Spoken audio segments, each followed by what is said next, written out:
আৰু আপোনালোকৰ পৰা আশীৰ্বাদ বিচাৰিছোঁ যাতে অসমৰ কাৰণে যাতে সদায় যুঁজি থাকিব পাৰোঁ। অসম আৰু অসমৰ মানুহৰ সুৰক্ষিত ভৱিষ্যত, ভাল ভৱিষ্যতৰ কাৰণে যাতে জাতিটোৰ এগৰাকী জাতীয় সৈনিক আৰু জাতীয় যোদ্ধা হিচাপে সদায় জাতিৰ সেৱা আৰু পূজা অৰ্চনাত নিজৰ জীৱন যাতে উৎসৰ্গা কৰিব পাৰোঁ, তাৰ কাৰণে আপোনালোকৰ পৰা আশীৰ্বাদ আৰু শুভাশীষ মই প্ৰথমে কামনা কৰিছোঁ। সকলো ৰাইজলৈ আন্তৰিক শুভেচ্ছা জ্ঞাপন কৰিছোঁ আৰু উপস্থিত ৰাইজক মই সংগ্ৰামী অভিনন্দন জনাইছোঁ, কাৰণ ৰাইজ আপোনালোক সকলোৱে এক বিশেষ যুঁজৰ কাৰণে, এখন বিশেষ যুদ্ধৰ কাৰণে সকলো ৰাইজ সাজু হৈছে। এই যুঁজখন কেৱল মাত্ৰ ৰাজনৈতিক যুঁজেই নহয়, এই যুঁজখন জাতিটোক যিসকলে অন্যায় কৰিছে, যিসকলে ডিব্ৰুগড় লোকসভা সমষ্টিৰ মৌলিক সমস্যা সমাধান কৰিব নোৱাৰিলে, যিসকলে সমগ্ৰ ভাৰতবৰ্ষৰ ভিতৰতে ডিব্ৰুগড় লোকসভা সমষ্টিৰ এটা সুকীয়া স্থান আৰু নাম থকাৰ পাছতে এই সমষ্টিটোৰ যিবোৰ মূল বিষয়, মূল দাবী, মূল সমস্যাসমূহ ৰাষ্ট্ৰীয় স্তৰত যিসকলে তুলি ধৰিব নোৱাৰিলে আৰু দিল্লীৰ মচনদৰ পৰা আমাৰ অধিকাৰ যিসকলে আজৰি আনিব নোৱাৰিলে, তেওঁলোকৰ বিৰুদ্ধে যুঁজ, এইখন ৰাইজৰ যুঁজ, এইখন যুঁজ জনতাৰ যুঁজ। আৰু সেইকাৰণে এইবাৰ নিৰ্বাচনত বিজেপি দলৰ যিগৰাকী প্ৰাৰ্থী সৰ্বানন্দ সোণোৱালৰ লগত মোৰ যুঁজ নহয়, লুৰিণজ্যোতি গগৈৰ যুঁজ নহয়, এই যুঁজখন ডিব্ৰুগড় লোকসভাৰ সংগ্ৰামী মানুহৰ যুঁজ, অসমৰ জাতীয় জীৱনৰ যিসকল সংগ্ৰামী চেতনা থকা, দেশক ভাল পোৱা, জাতিক ভাল পোৱা, দেশৰ কাৰণে যিসকলে কাম কৰা ব্যক্তি আছে, সেইসকলৰ যুঁজ হিচাপে এই যুঁজখন আমি সকলোৱে পৰিগণিত কৰিছোঁ আৰু সকলোৱে ভাবোঁ যে এই যুঁজখন সেইকাৰণে বিজেপিৰ প্ৰাৰ্থীগৰাকীৰ লগত ৰাইজৰ যুঁজ, জনতাৰ যুঁজ। কাৰণ এই সময়ত আপোনালোকে সকলোৱে জানে যে আমাৰ যিসকল গাঁৱে ভূঞে, বাগানে, চহৰে, নগৰে থকা যিসকল সাধাৰণ মানুহ আছে, সেইসকল মানুহ কোনেও এতিয়া সুখত থকা নাই। এফালে বিভিন্ন সামগ্ৰীৰ দাম বাঢ়িছে, আনফালে কৰ কাটলৰ বোজা, আনফালে এই চৰকাৰৰ দিনত মাটিৰ খাজানা 5 গুণ বঢ়াইছে। এই চৰকাৰৰ দিনত 9 বাৰকৈ বিদ্যুতৰ মাচুল, আমাৰ লাইটৰ বিল 9 বাৰকৈ বঢ়াইছে। এই চৰকাৰৰ দিনত এই অত্যাৱশ্যকীয় সামগ্ৰী বুলি যিবোৰক কওঁ, আমাৰ আলু, দাইল, মিঠাতেল, পিঁয়াজ, নিমখ, চাউল, এইবোৰৰ দাম হুৰাহুৰে বাঢ়িছে আৰু যদি অংকত কওঁ 180% বাঢ়িছে। মোদী চৰকাৰ অহাৰ আগত 2014 চন, অসমত 2016 চনত সোণোৱাল চৰকাৰ অহাত যিটো দাম আছিল তাতকে প্ৰায় 4 গুণ বাঢ়িছে। আৰু গেছৰ চিলিণ্ডাৰৰ দাম কিমান বাঢ়িল আমাৰ গৃহিণীসকল আছে, তেওঁলোকে জানে। 2014 চনত 440 আছিল, এতিয়া বাঢ়ি 1150 হ'ল। তাৰ মানে প্ৰায় 300% বাঢ়িছে। ভাবি চাওকচোন, এয়া জানো সাধাৰণ মানুহৰ কাৰণে তেওঁলোকে জীৱনটো আগবঢ়াই লৈ যোৱাটো, সহজভাৱে আগবঢ়াই লৈ যোৱাটো সম্ভৱ? তাৰ উপৰিও ঔষধ পাতি, জীৱনদায়িনী ঔষধ বুলি যিবোৰ কয়, সাধাৰণ বেমাৰ যিবোৰ ঔষধ ব্যৱহাৰ হয়, মূৰৰ বিষৰ দৰৱ, জ্বৰৰ, কাহৰ, এইবোৰৰ দৰৱৰ দাম আগতে বৰ বেছি নাছিল, এতিয়া ইমান বেছি এইবোৰ দৰৱত GST লগাই দিছে, ইমান দাম বঢ়াই দিছে যে এতিয়া 45%লৈকে কৰ বাঢ়িছে, GST বাঢ়িছে। আৰু তাৰ উপৰিও ঘৰ বন্ধা সামগ্ৰী যিবোৰ আমি সাধাৰণতে ব্যৱহাৰ কৰোঁ, শিল, বালি, ইটা, লোহাৰ ৰড, এইবোৰৰ দাম ইমান বেছি বাঢ়িছে যে সাধাৰণ মানুহে ঘৰ বন্ধাৰ কথাটো বা ঘৰ বন্ধাৰ যিটো সপোন, এখন নিজৰ ঘৰ বনোৱাৰ যিটো সপোন, এইটো বহুত টান আৰু কঠিন হৈ পৰিছে। গতিকে তেনেকুৱা এটা সময়ত আমাৰ ৰাইজৰ আশা কি আছিল? 2014 আৰু 16 চনৰ নিৰ্বাচনৰ সময়ত বিজেপিয়ে কি কৈছিল যে বস্তু বাহনীৰ দাম কমাম। তেওঁলোকৰ নেতাই দিল্লীত চিলিণ্ডাৰ ওলোটাই থৈ পিঁয়াজ আৰু আলুৰ মালা পিন্ধি প্ৰতিবাদ কৰিছিল যে এইবোৰ মানে সোণৰ দৰে দাম বাঢ়িছে। পিঁয়াজৰ দাম, সোণৰ চেইনৰ সলনি পিঁয়াজৰ চেইন আৰু আলুৰ চেইন পিন্ধা এটা প্ৰতিবাদ তেওঁলোকে সাব্যস্ত কৰিছিল। কিন্তু ৰাইজ 2014ৰ পৰা 10 বছৰ হ'ব আৰু কালি পৰহি, আৰু 2016ৰ পৰা 7.5 বছৰ অতিক্ৰম কৰিলে। কিন্তু আমাৰ মূল যিটো বিষয় দাম বৃদ্ধিৰ যিটো বিষয় এইটো নকমিল কোনো বস্তু বাহনীৰ দাম নকমিল ওলোটাই হুৰা হুৰে বাঢ়িছে পেট্ৰল ডিজেল গেছৰ চিলিণ্ডাৰ সকলোৰে কথা কৈছো গতিকে তেনেকুৱা এটা সময়ত এই চৰকাৰখনে তেওঁলোকে কৰা যিবোৰ কাম কাজ সেইবোৰৰ বিৰুদ্ধে এইবাৰ নিৰ্বাচনত ভোটদান কৰিব লাগিব মই অসমৰ জাতীয় জীৱনৰ আপোনালোকে সকলোৱে দেখিছে প্ৰথমৰ পৰা অসমৰ জাতীয় যিবোৰ বিষয় আছে প্ৰশ্ন যিবোৰ আছে যিবোৰ জাতীয় জীৱনৰ অমীমাংসিত প্ৰশ্ন সেই প্ৰশ্নবোৰ উত্থাপন কৰি আহিছো যেনে অসমৰ মাটিত অসমৰ মানুহৰ অধিকাৰ সাব্যস্ত হ'ব লাগিব কা অসমক জাপি দিয়া হৈছে এইটো আমাৰ প্ৰতি অন্যায় আমাৰ মাটি ভেটি আমি ৰক্ষা কৰিব নোৱাৰিম আমাৰ ভাষা কৃষ্টি সংস্কৃতি ৰক্ষা কৰিব নোৱাৰিম আমাৰ যিটো ৰাজনৈতিক ক্ষমতাৰ বাছ জৰি আমাৰ নিজৰ মানুহৰ হাতত থাকিব লাগে এইটো আমাৰ হাতৰ পৰা গুচি যাব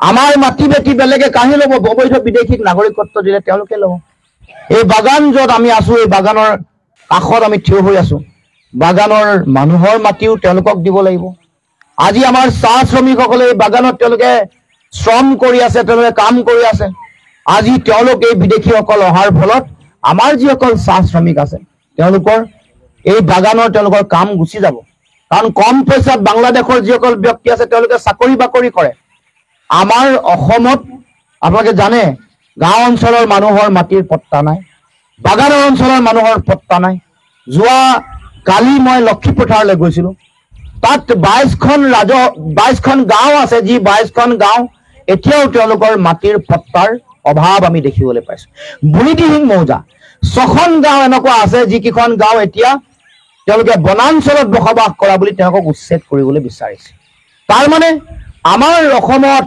শ হাজাৰ হাজাৰ বছৰ অসমত বসবাস কৰা মানুহৰ নিজৰ মাটি ভেটি নাই এনেকুৱা পৰিয়াল অসমত আছে যি বান গৰাখহনীয়া প্ৰাকৃতিক দুৰ্যোগৰ ফলত নিজৰ মাটি ভেটি হেৰুৱাইছে এতিয়া ভূমিহীন পৰিয়াল হিচাপে জীয়াই আছে এনেকুৱা পৰিয়াল কম নহয় 8 লাখ মই কোৱা নাই চৰকাৰৰ যি প্ৰতিবেদন হৰিশংকৰ ব্ৰহ্ম নামৰ এগৰাকী ব্যক্তিৰ নেতৃত্বত এখন প্ৰতিবেদন চৰকাৰে বনাইছিল তাত কৈছে যে 8 লাখ ভূমিহীন পৰিয়াল অসমত আছে আৰু বিধানসভাৰ মজিয়াত যেতিয়া যিগৰাকী বিভাগীয় মন্ত্ৰী যোগেন মোহনে যেতিয়া যোৱা 2 বছৰৰ আগত তেওঁ হিচাপ দিছিল তেতিয়াও 5,34,000 গৃহহীন পৰিয়াল অসমত থকা কথা কৈছে 2020 চনত 2020-21 চনত যেতিয়া প্ৰতিবেদন তেওঁ দিছিল তেতিয়া কৈছিল যে 6,66,000 নে 67,000 ভূমিহীন পৰিয়াল অসমত আছে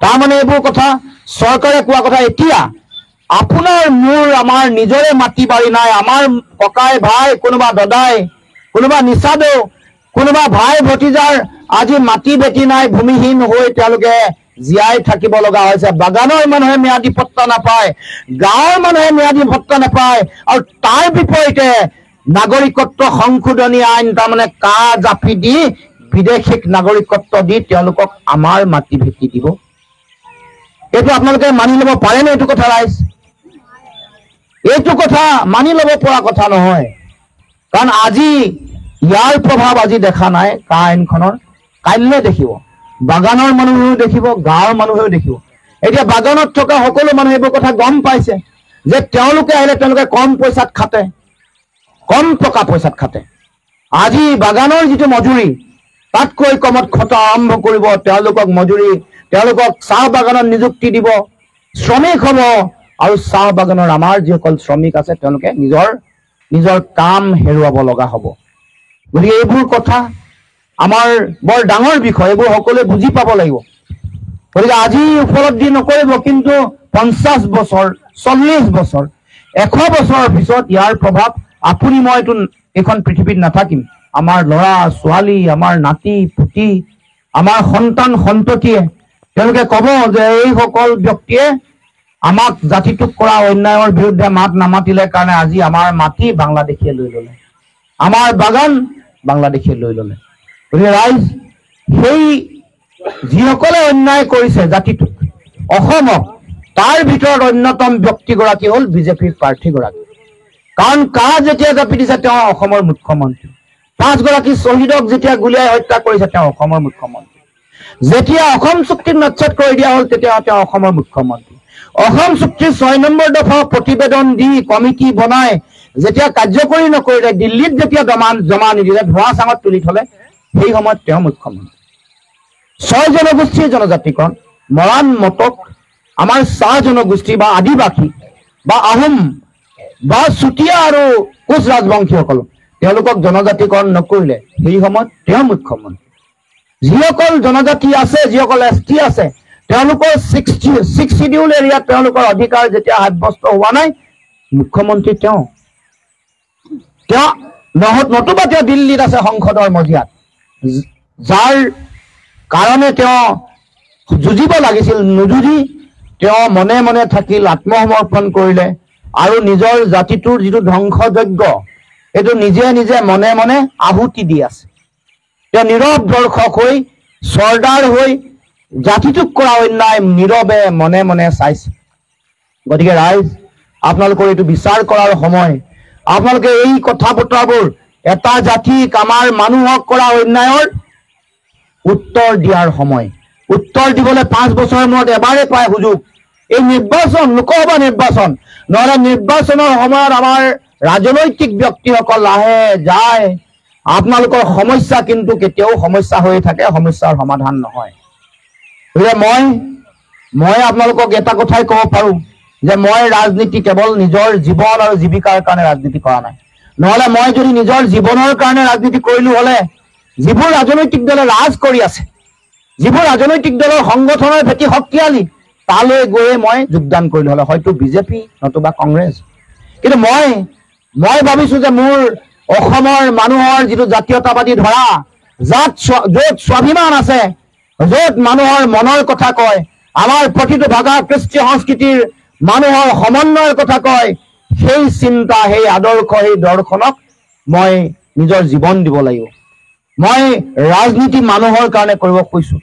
আৰু দেশত, সমাজত যেতিয়া আমাৰ মানুহৰ ভৱিষ্যত যেতিয়া সুৰক্ষিত নহব, যেতিয়া মানুহে তেওঁলোকৰ জীৱনৰ নিৰাপত্তা যেতিয়া বিচাৰি নাপাব, তেতিয়া সেইখন সমাজত আমি সেই ৰাজ্যখনৰ ভৱিষ্যতৰ কথা কেতিয়াও আমি ভালকে ভাবিব নোৱাৰো, বা সেই সপোন আমাৰ কাৰণে কেতিয়াও শুদ্ধ নহয়। গতিকে আমি এইবাৰ এই নিৰ্বাচনৰ যুঁজখনত আমি ৰাইজক ক'ব খুজিছো যে আপোনালোকে এইবাৰ অন্তত সঠিক আৰু শুদ্ধ সিদ্ধান্ত গ্ৰহণ কৰিব লাগিব। কাৰণ এইবাৰ এই নিৰ্বাচনৰ সিদ্ধান্তৰ ওপৰতে আপোনাৰ আমাৰ যিটো শক্তি বা আমাৰ যিটো জাতিটোৰ প্ৰতি যিটো দায়িত্ব, সেইটো প্ৰমাণিত হ'ব, প্ৰতিফলিত হ'ব। এতিয়া বিভিন্ন ধৰণৰ প্ৰলোভন আহিব, আপোনালোকৰ টোপ আহিব। এতিয়া যোৱাবাৰতো আপোনালোকক মিছা কথা কৈ ভোট নিলেই, অৰুণোদয় আঁচনিৰ ধন ঘূৰাই দিম বুলি কৈছিলে, দিলে নেকি? দিলে নে নাই দিয়া? সম্পূৰ্ণ ঘূৰাই দিম বুলি কৈছে। অৰুণোদয় আঁচনিৰ ধন ঘূৰাই দিয়া হ'ব। আৰু চিঞৰি চিঞৰি কৈছিল, অসমৰ সেই সময়ত মুখ্যমন্ত্ৰী হোৱা নাছিল, কিন্তু আজি মুখ্যমন্ত্ৰী হোৱা সেই ব্যক্তিগৰাকীয়ে চিঞৰি চিঞৰি কৈছিল যে বাইদেউসকল, আপোনালোকক মাইক্ৰ ফাইনেন্স বন্ধন গোটৰ ঋণ ৰেহাই লাগিব নে নালাগে? ৰাইজে কৈছে, ৰাইজে সিফালৰ পৰা চিঞৰে লাগিব। তেওঁ কয় মই ভালকে শুনা নাই, আপোনালোকক লাগিবনে? তেতিয়া জোৰকে চিঞৰি কয় লাগিব। আৰু এবাৰ কওক বুলি কয়, তৃতীয়বাৰ। সেইবাৰো কয় ৰাইজে চিঞৰি যে লাগিব। তাৰপিছত আপোনালোকে পালে নেকি? নাই পোৱা। নাপালে, তাৰমানে ঠগিলে। আৰু এইবাৰো লাখপতি বাইদেউ বনাবলৈ আহিছে ন, এইবাৰ আকৌ ঠগিবলৈ আহিছে। যেতিয়া নিৰ্বাচন আহে তেতিয়া এইবোৰ ফৰ্ম ফিল আপটো ঘন হয় অকমান। নিৰ্বাচন অহাৰ সময়ত এতিয়া আপোনালোকৰ সভালৈ আহিব বুলি গম পাই এতিয়া অৰুণোদয় আঁচনি ফৰ্ম ফিল আপত লগাই দিছে। নিৰ্বাচনৰ যেতিয়া দিন ঘোষণা হয়, এইটোতো নোৱাৰে, অন্যায়। ইলেকশ্যনৰ কোড অফ কণ্ডাক্ট লাগি যোৱাৰ পাছত এইবোৰ কাম কৰিব নোৱাৰে, কিন্তু তথাপিও কৰে। যোৱাকালি লক্ষীপথত এই কামটো কৰিছে, তথাপিও আমাৰ তাত মানুহ 500 পৰা 1000 মানুহ গোট খাইছে। মানে ধাৰাসাৰ বৰষুণ, তাৰ মাজতো ৰাইজ ওলাই আহিছে। এটা কাৰণে ওলাই আহিছে, তেওঁলোকৰ যে মিছা কথা কয়।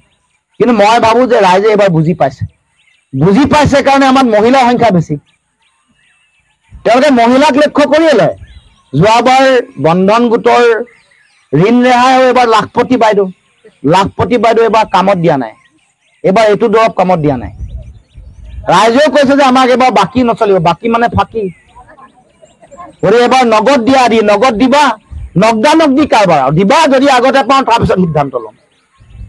তাৰপিছতো ৰাইজে কৈছে যে যদিও আমাৰ কিবা আঁচনিৰ ধন দিছে তাৰমানে আমিতো বিজেপিৰ নিকিনা গোলাম নহয়, মন গ'লে আমাক কৈ দিব যে আমাক বিজেপিত পদুম ফুলত ভোট দিব লাগিব।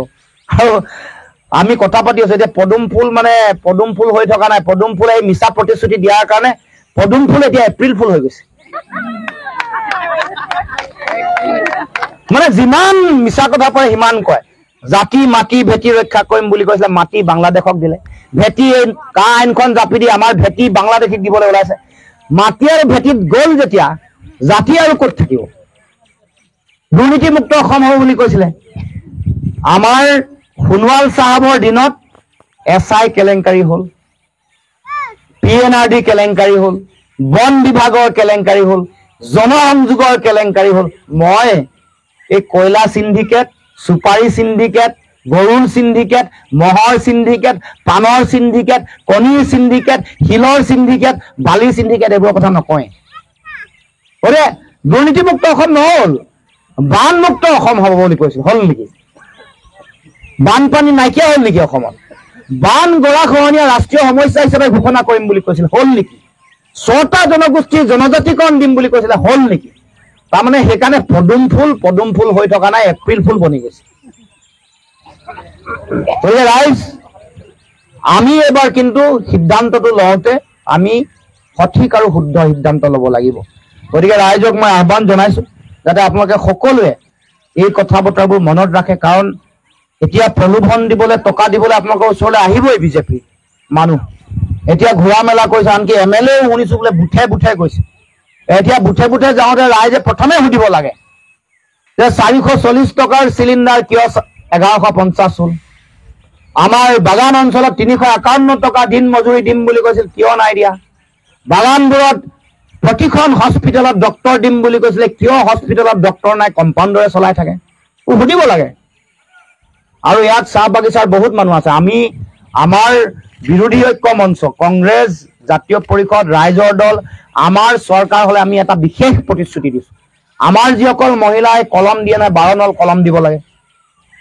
চাহ বাগিচা কলম দিয়ে নহয়, কলম দিয়াটো বৰ ভাল কাম নহয়। মহিলাসকলৰ সকলো গাত, তেওঁলোকৰ শৰীৰত বেয়াকে প্ৰভাৱ পৰে, তেওঁলোকৰ ভৱিষ্যতৰ সন্তান সন্ততিৰ ওপৰতো প্ৰভাৱ পৰে। সেইকাৰণে আমি বেলেগ বেলেগ প্ৰতিশ্ৰুতি দিয়াৰ উপৰি এইটো কৈছো যে আমাৰ চৰকাৰ আহিলে চাহ বাগিচাৰ মহিলাসকলে কলম কৰা কাম বন্ধ কৰিম, এইটো বেন কৰিম। গতিকে আৰু ইণ্ডিয়াৰ যিবোৰ এলায়েন্সে তেওঁলোকে যিবোৰ প্ৰতিশ্ৰুতি দিছে, 1 লাখৰ গেৰাণ্টি, 1 লাখৰ গেৰাণ্টি মানে আমি হিতাধিকাৰী আঁচনিটো আমি কেতিয়াও খুব ভাল বুলি নকওঁ, কিন্তু জনকল্যাণকামী চৰকাৰ এখনৰো দায়িত্ব আছে যে দিব লাগিব, আঁচনিৰ ধন দিব লাগিব। কিন্তু দিছে কমকে দিছে। আমি কৈছো যে আমি দিম, দিয়াৰ উপৰিও কিন্তু আমাৰ ল'ৰা ছোৱালীবোৰে কেনেকৈ তেওঁলোকে আত্মসংস্থাপন পায়, চাকৰি নাপালেও উপাৰ্জন কৰাৰ বাট কেনেকে মুকলি কৰিব পাৰো, তাৰ কাৰণেও আমি পৰিকল্পনা প্ৰস্তুত কৰিছো।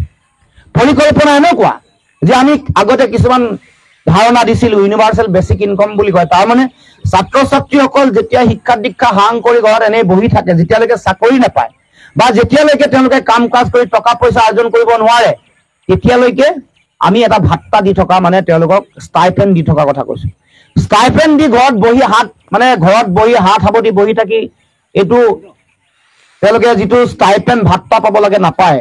তেওঁলোকে প্ৰশিক্ষণ ল'ব লাগিব, কোনোবাই খেতি বাতি কৰাৰ প্ৰশিক্ষণ, কোনোবাই উদ্যোগ বনোৱাৰ প্ৰশিক্ষণ, যাতে ভাত্তা শেষ হোৱাৰ লগে লগে যেতিয়া উদ্যোগ এটা বনাব, ইণ্ডাষ্ট্ৰি এটা খুলিব, যেতিয়া ফাৰ্মিং কৰিব, মানে ভাল ফাৰ্মিং মানে এনেকুৱা নহয় অকল মানে খেতি, আজিকালি বিভিন্ন ধৰণৰ খেতি ফাৰ্মিং কৰে, বিভিন্ন জন্তু, আমাৰ বিভিন্ন মাংস উৎপাদনৰ বিভিন্ন মানে জীৱ জন্তু পোহে, এই যিবোৰ কথা, এইবোৰ ফাৰ্ম, তাৰ উপৰিও বিভিন্ন ধৰণৰ বেলেগ বেলেগ উদ্যোগ, এইবোৰ যিদিনাখন আৰম্ভ কৰিব সেইদিনাখনৰ পৰাই তেওঁৰ ভাত্তা বন্ধ হ'ব।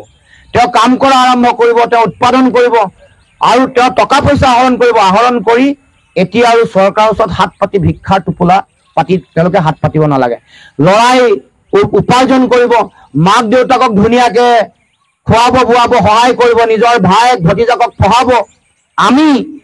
আমি সেইকাৰণে কৈছো যে আমাৰ চৰকাৰ হলে আমি কল্যাণকামী চৰকাৰ হিচাপে আমাৰ আঁচনিৰ ধন দিমেই, কিন্তু তাৰ লগে লগে আমাৰ ল'ৰা ছোৱালীবোৰ যাতে আত্মনিৰ্ভৰশীল হয়, যাতে ল'ৰাটোৱে মৰ্যাদা সহকাৰে জীয়াই থাকিব পাৰে, নিজৰ পিতৃ মাতৃও যাতে নিজৰ ল'ৰাক লৈ গৌৰৱ কৰিব পাৰে যে মই চৰকাৰৰ ওচৰত হাত পাতি থকা নাই 1250 টকাৰ কাৰণে, মোৰ ল'ৰাই উৎপাদন কৰিছে, পইচা উপাৰ্জন কৰিছে আৰু মোকো ভালকে খুৱাইছে বোৱাইছে, ঘৰ বান্ধিছে আৰু মোৰ ভাই ভতিজাকো পঢ়াইছে আৰু তেওঁলোকক কৈছে যে বোপাইহঁত পঢ়া শুনা কৰিব লাগিব, পৃথিৱীৰ মানুহৰ লগত প্ৰতিযোগিতাত ফেৰ মাৰিব পাৰিব লাগিব, অকল অসমতে সোমাই থাকিলে নহব, সমগ্ৰ পৃথিৱীলৈ গৈ নিজৰ জ্ঞান বুদ্ধি প্ৰজ্ঞাৰে অসমীয়া সমাজ আৰু জাতিটোক আগবঢ়াই লৈ যাব লাগিব।